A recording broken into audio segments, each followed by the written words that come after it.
and he's doing pioneer work to develop new methods for super resolution microscopy. He's also very active in developing the community in North America and Latin America. So we are very pleased to have him here today. Thank you, Adam.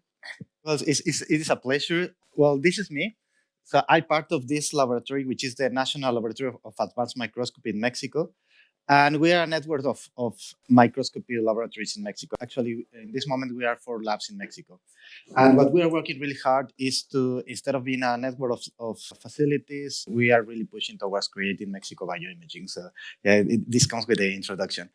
But also, we are trying to strengthen the collaboration in all the continent. And I will just say some words about it.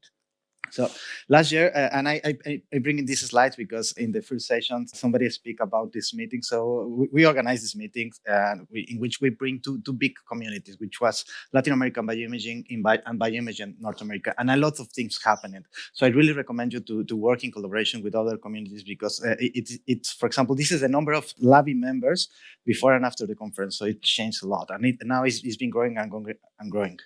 So we also wrote a paper about what are the facilities. We map the facilities in Latin America, in America, and also the career paths that are professional and so on and so forth. So you can check some of this information in this paper about what is going on in the other side of the world.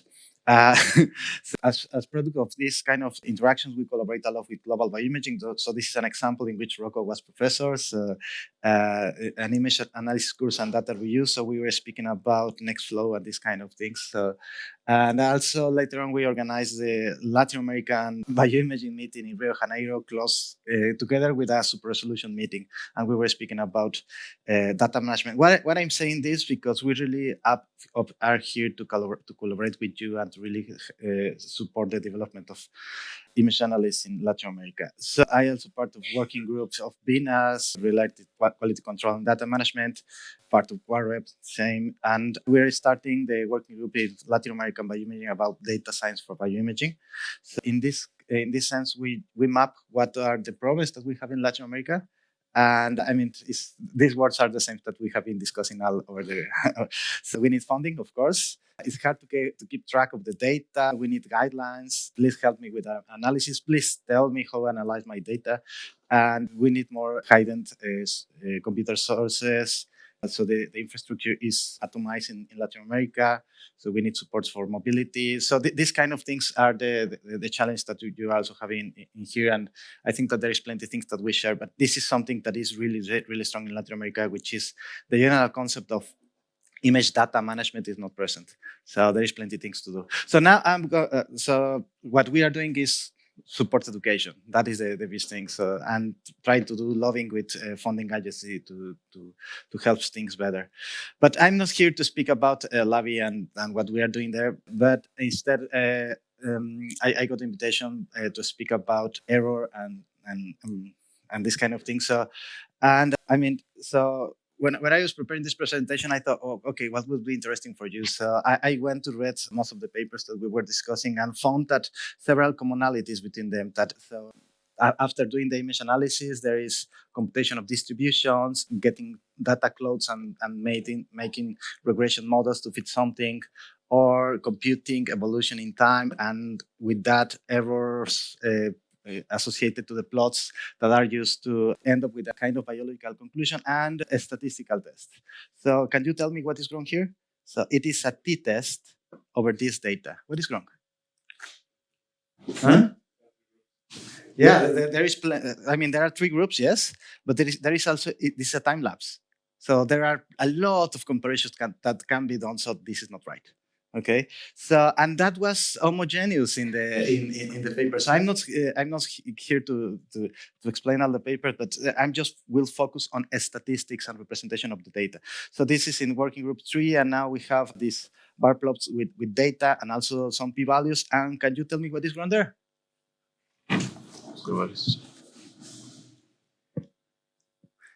So this explanation is for this figure. Okay. Okay, so we have here a non-parametric, parametric test followed by a parametric correction. Is that right? No. No, if it is parametric or not parametric, I mean, are you making assumptions about the means or about the shape of the distributions? But once you do that, you cannot correct against the other thing. And you cannot have a test which is both tests at the same time. And this is ubiquitous.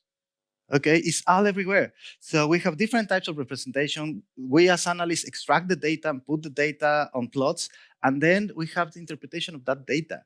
So at the end, it's different types of representations and conclusions about biology. So look at this year. In the 80s, is this paper, which is approximately half of the articles published in medical journals that use statistical methods are incorrect.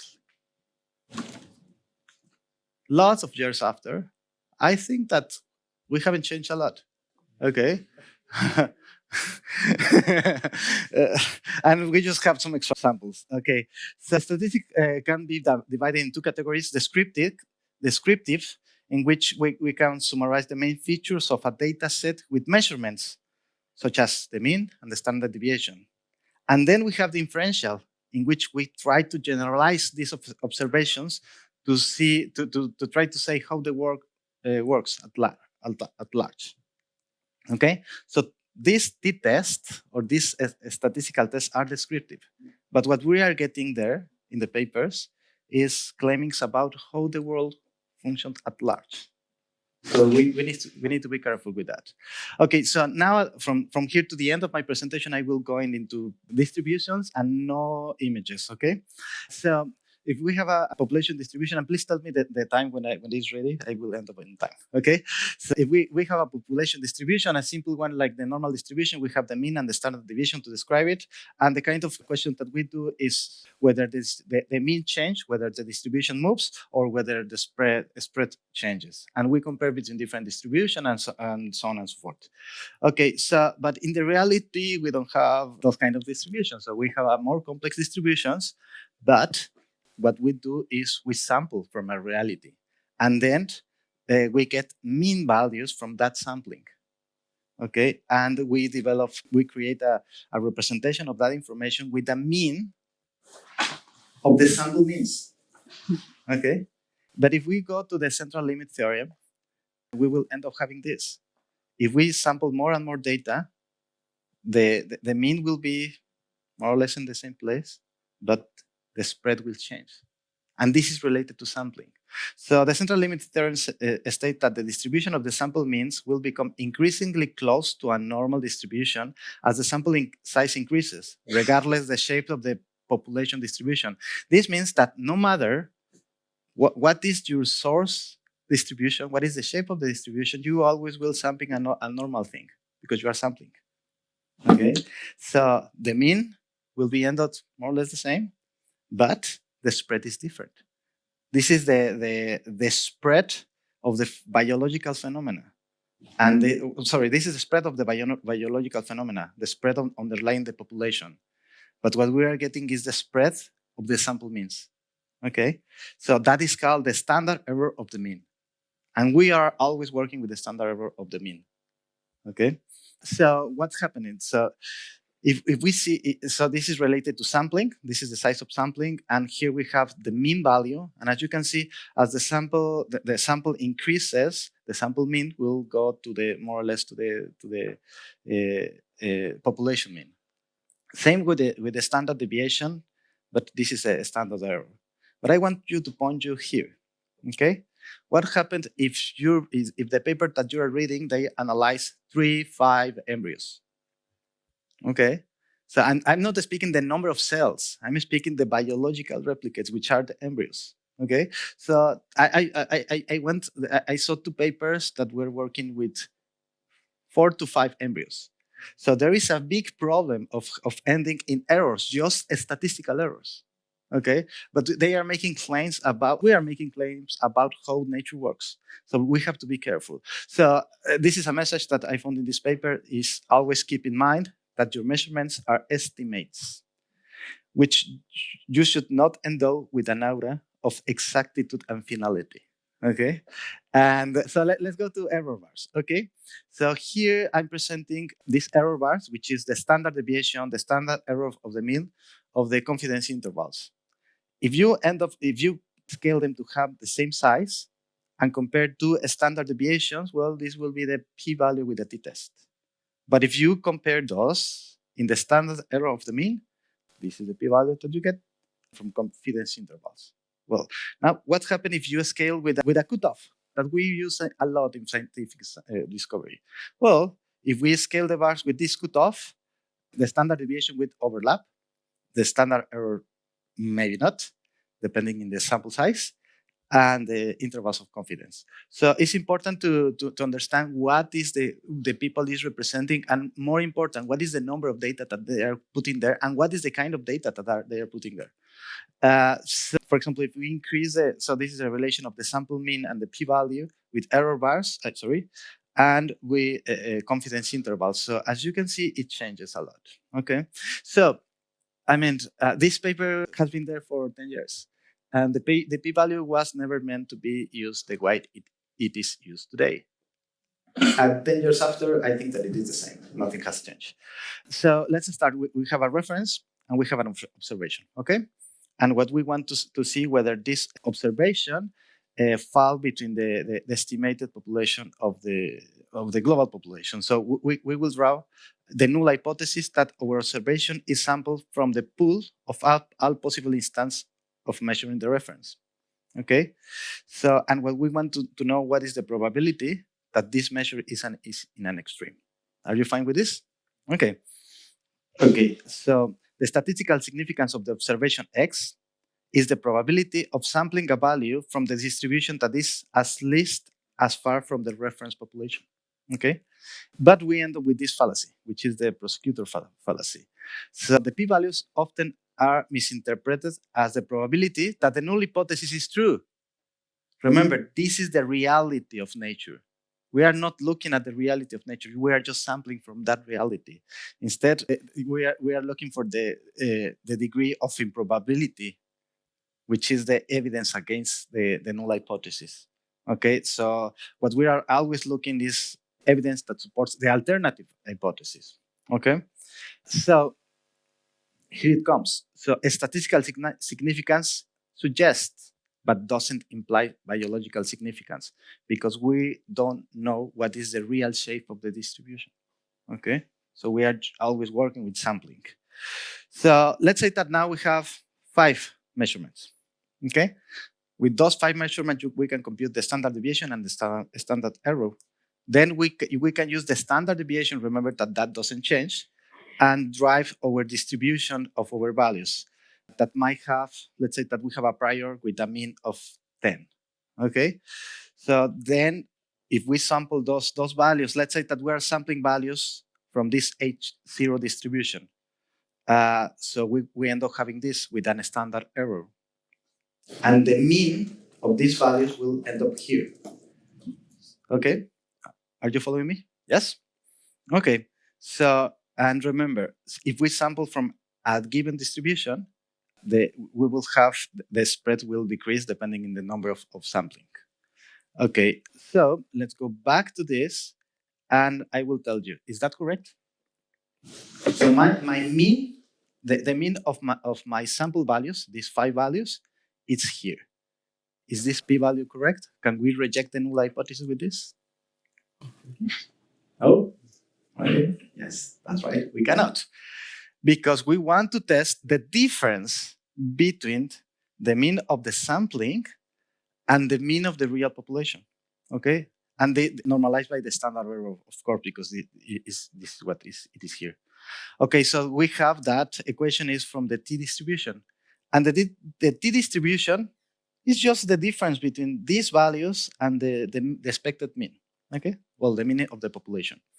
And it is very, very similar to the normal distribution. If the sample size increase, it goes to very similar to normal. But look what is going here in the tails. Okay.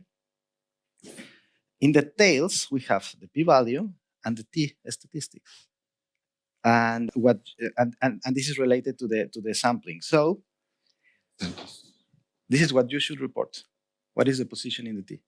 Okay. And I didn't see, I barely see this t, and this t is very important, okay? So what can we conclude from this information?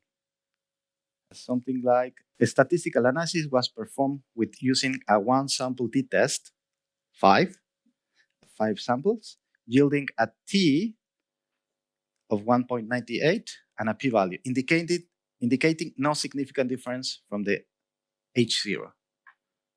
Okay, this is how people need to report on the papers. Okay.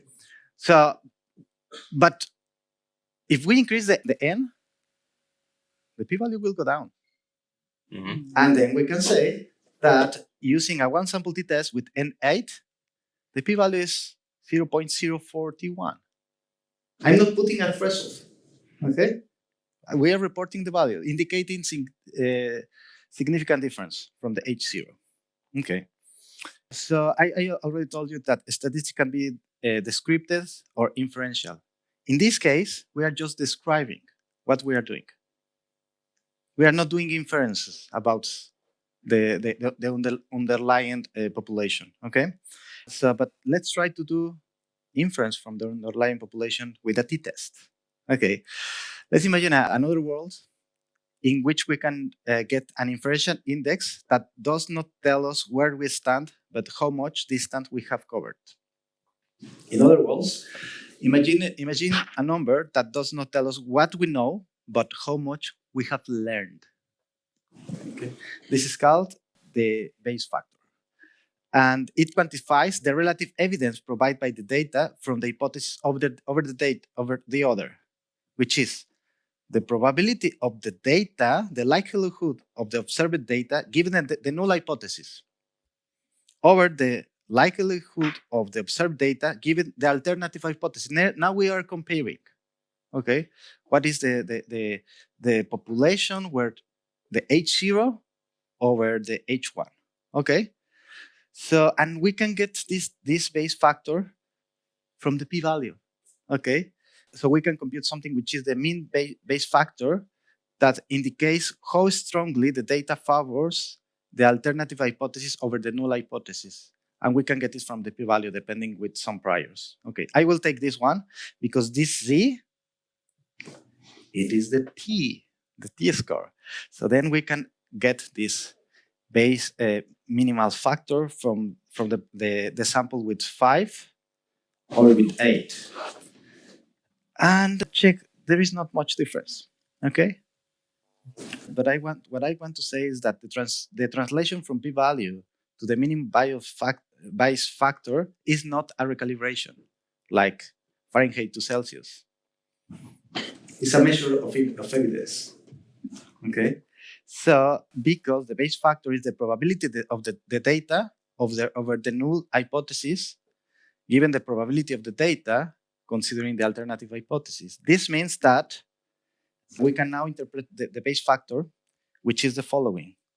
So, for example, in here, this indicates that the data is 7 times more likely under the alternative hypothesis than the null.